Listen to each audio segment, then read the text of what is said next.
In his early days, Dolopos Ganas was often described as a heart lit afire.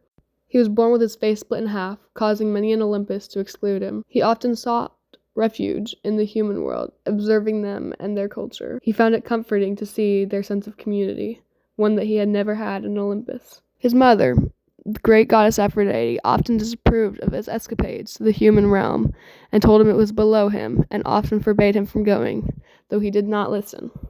One day, on one of these trips, he came across the sound of a young boy crying. He quickly ran to see what the problem was. When he ran to investigate, he came across a young boy grieving his dead mother. He was overwhelmed with sympathy for the boy and ran to the underworld to meet the newly departed mother. There, in the underworld, he met the mother, who sat beside the river Lethe, weeping over leaving her young son behind.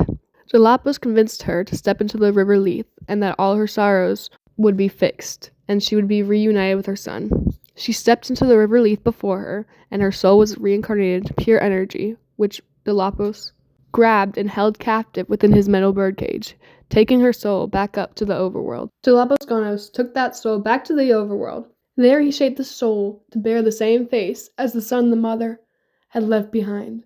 He let the soul out into the world, hoping that one day it would reunite with her son. Dolopos Ganas waited for many years for the two to reunite, and one day all his patient waiting and watching finally paid off when the two saw each other and recognized one another's face and their own.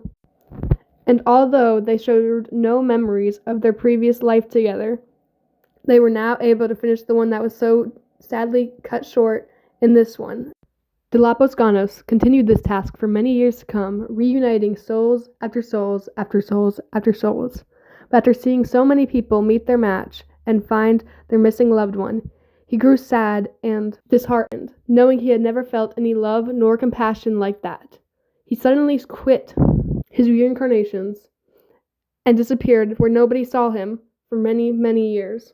Eventually Hera, who, as the goddess of family, was a large fan of Dolopos' work, caught wind of the new development. She ordered Zeus to go talk to Dolopos and find a way to motivate him to start his work again. Zeus, against his own will, searched for Dolopos and asked him what his woes were. Dolopos replied that he felt he had no person like his own despite his own reunions of those with like faces. Zeus thought on this problem for 7 days until he came to a solution he thought might appease Dolopos. Zeus came back to where Dolopos had been mourning and told him of his great news and to look up into the sky. When Dolopos looked up in the sky, he saw his own doppelganger staring back at him, written in the stars. And thanks to this, he never felt lonely again and continued his duty to reunite all lost families.